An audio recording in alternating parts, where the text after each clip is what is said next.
Good afternoon, Eyoh. A very warm welcome to our ISNTD D3 conference today. It's our annual meeting on drug discovery and diagnostics for NTDs. And this year we really wanted to make the case for vaccines for NTDs and dedicated an entire session to that in the meeting. So thank you very much for coming over and participating, and I was wondering whether you could give us a bit of background about yourself and also the talk that you gave yesterday about a schistosomiasis vaccine research. Well, thank you for having me. I've really enjoyed the occasion. Like you said, my name is Eyoh. I'm American. You can probably tell by the accent. And I got into infectious diseases because the communities I came from, my parents come from Nigeria, and the communities that we came from, these diseases were quite prevalent. And I knew that I wanted to do something in regards to caring for these sort of diseases. So after I graduated from university, I did a master's program at New Orleans studying malaria. And from there, from interacting with people, I came across Edinburgh because of a lot of work that were being done there in terms of infectious diseases.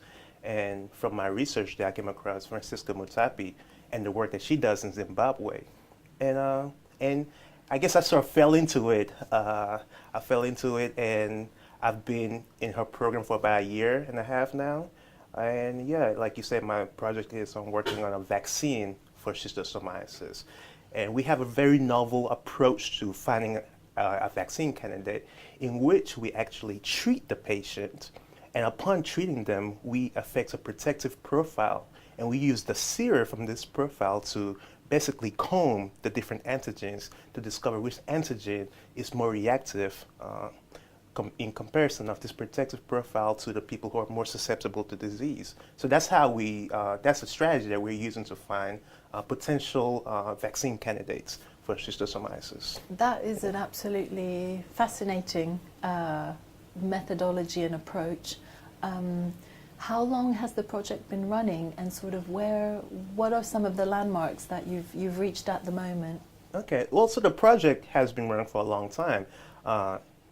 I've come to find the project there, but specifically what I am doing is using the setup that she has introduced before I was there, but I'm using the setup to particularly make a vaccine using different parameters, but the same profile, but using different parameters actually combine the different antigens.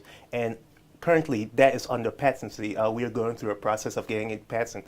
So I really cannot disclose too much, but we have discovered a unique technique of using the strategy that I previously outlined, but also combining the antigens and hopefully developing and delivering a vaccine that encompasses a lot of different epitopes, not just the one recombinant protein paradigm that we have often seen in the field of schistosomiasis vaccinology. Yeah. That's excellent news that you're sort of approaching that patent landmark. Yes. What are some of the challenges or hurdles that are still left for you, and are there any partners, or is there any kind of partnership that you would look for at this stage to accelerate things?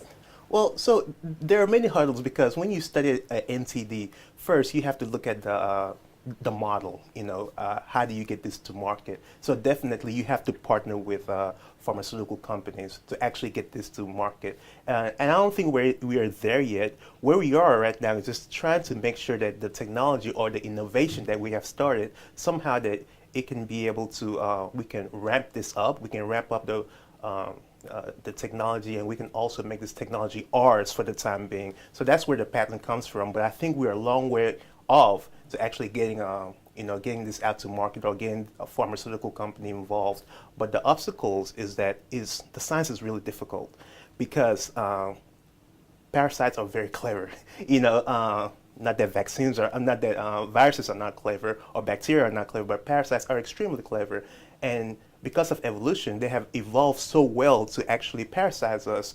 And in many ways, they have a gentleman agreement with our immune system in that, okay, let's stay here for a while, don't kill us, and we will not afflict that much damage to you. So when you're a vaccinologist and you see this agreement, you're trying to stop this agreement, it's quite difficult because there are a lot of hidden places that the parasite has, and there are a lot of disease that's actually caused by the immune cells responding to this parasite. So there are a lot of challenges in there, the science, but also the economics of it. Mainly, how do you justify spending $200 million for 8 years to find a vaccine for such a disease that affects the billion poorest people in the world?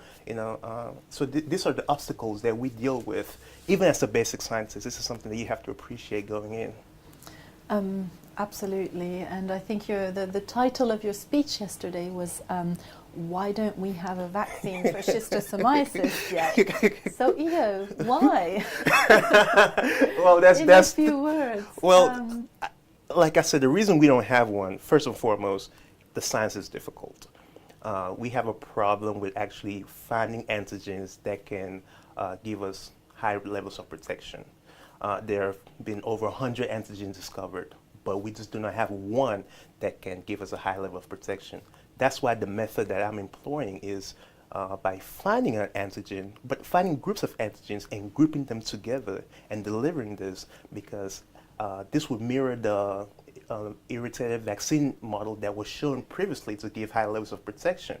So basically, I'm trying to duplicate that by using a bit more clever approach to actually group this together and deliver it. But we just do not have the paradigm to select protective antigens. We do not have the adjuvant, perhaps, to elicit high levels of protection. And so these are the two biggest things that we're dealing with besides the economics of it. Yeah, the science is just quite difficult for us. Yeah.